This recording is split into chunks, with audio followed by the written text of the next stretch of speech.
somebody thinks you're a muse, or you possibly see somebody as a muse. And the phrase in my head was,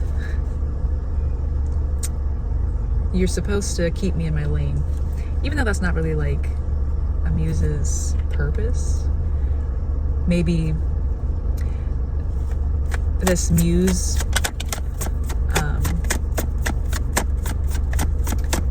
helps keep you on a creative path, helps keep you inspired to like get your artistic creations done, or if you like want to better yourself, this person is just so amazing that they inspire you to want to be better, not necessarily for them, but just like for yourself in general, to be able to provide more love for people.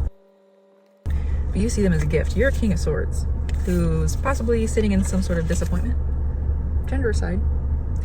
And this muse of yours feels like a gift because they bring you your own emotional peace. Like, it feels like you can kind of just like rest in their energy. You feel like you exist more in your head. You're more rational than emotional. And then when this muse of yours comes around, they turn on your emotional side. You get to experience more of your emotions. You get to rest more. You just feel more yourself. You feel more at ease. That's like a huge gift for you. All right, well, what's your relationship with this muse? You absolutely want to have a conversation surrounding starting something new. This is like the first card when it comes to starting some sort of manifestation, having an idea, and a fresh new beginning. You want to have a conversation surrounding starting something with them. Possibly starting a creative project together. You want to build with them. You want to have a conversation surrounding building something with them. All right, well, how does this muse see you? They see you as successful. They see you as magnetic.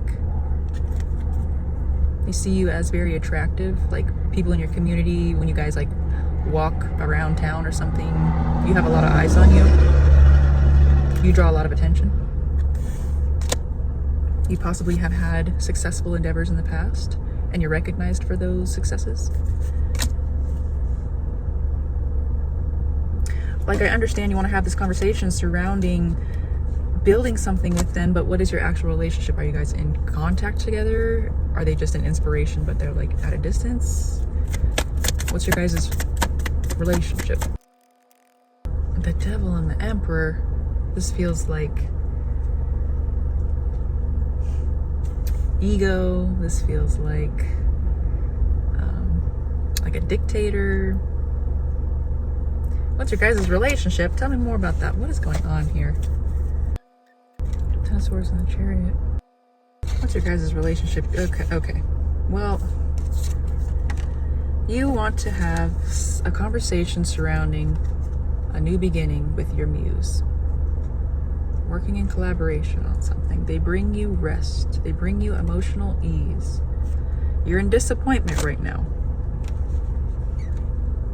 I mean, this card with like the Devil and the Emperor feels like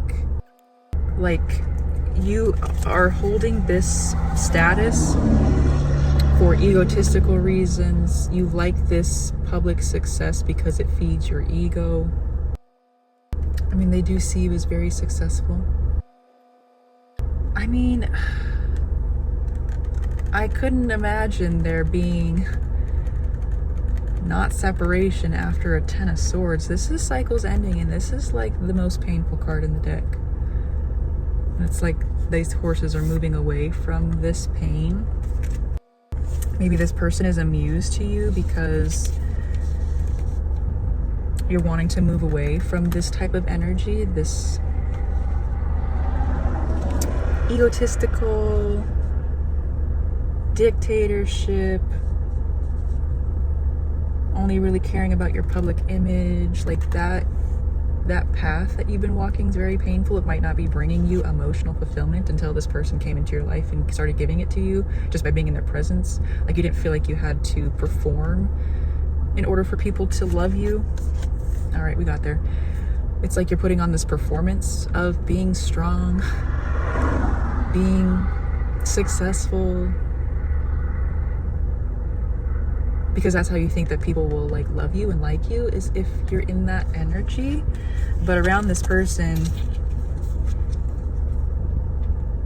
you get to just be you. They don't care about any of this stuff. They care about your heart.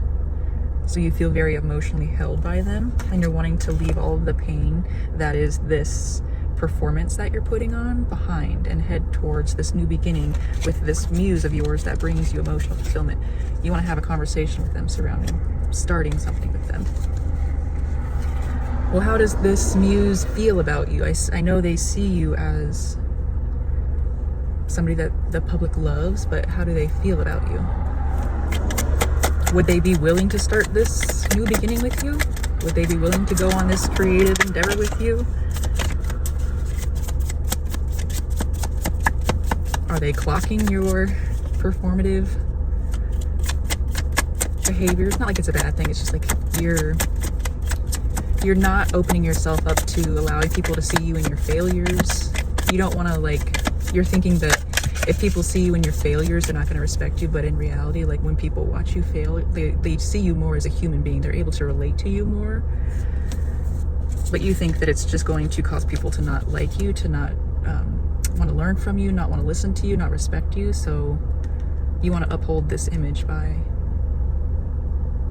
not being real, not showing people that you're human, but you show this muse of yours that you're human.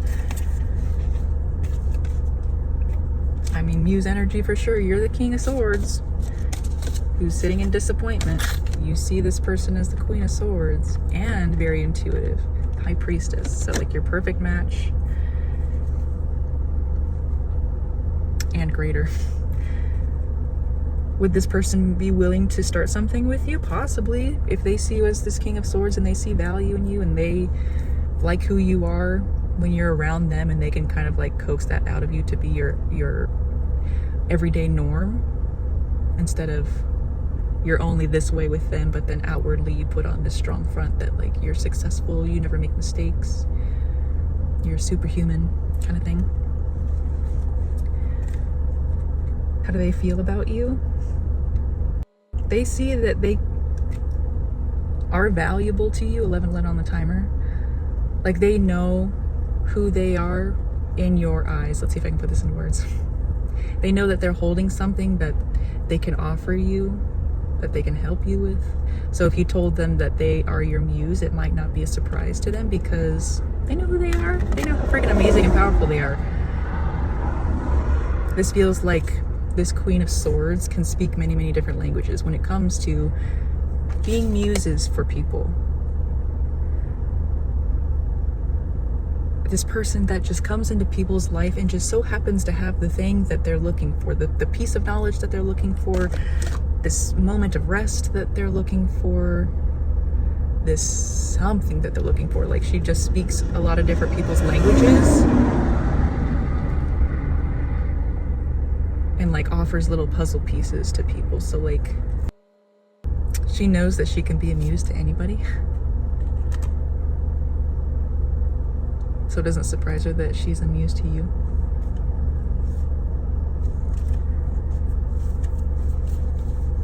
Is there love though? We haven't really talked about this new beginning and this Ace of Wands. I mean, yes, you're muse to a lot of people, but specifically to this King of Wands, is this Ace of Wands and this Fool energy, this new beginning energy. Is that something that you would want to do with this person? Do you like this King of Swords? Do you see them as like a business partner, as a lover, as a soul tribe friend? I mean, you're kind of on the fence. If they come in with this conversation saying they want to build something with you, they want to start something with you, you're kind of on the fence because you're not quite sure about this person. You see them as a good match, the King and Queen of Swords, the lovers. This muse has something to offer this King of Swords for sure. I can see how this muse sees the potential of you two being divine lovers, but are you? the Muse's divine lover. If she's a muse to a lot of different people, what do you offer her? Because if she's a muse to a lot of people, she's probably used to people kind of not necessarily just taking from her, but she just goes through life and hands out these puzzle pieces and then moves on with life, and nobody ever really like offers her something in return. So when she's looking for a divine match, yeah, she sees there's potential in you for sure, but she's sitting in that indecision of, do I want to build something new with this person? Does this person have something that can allow me to grow greater than who I am now? Or am I just going to be helping this person? You're coming in with this conversation about wanting to start something new with this muse, building something with this muse, but is it just something that you want to build yourself, or is it something that you both can benefit from? I don't know the answer to that question, and we're already 16 minutes in. So if you're this person who has a muse and you want to start something with this muse, then ask yourself that question. Am I wanting to work with this muse simply because I have a goal of my own that I want to achieve and she's my missing puzzle piece, but I don't have anything to like really offer her in return? Or is this thing that I want to build with her actually like a collaboration? Do I have something of value to offer this muse? So that's for you to figure out, not me. Have a good day.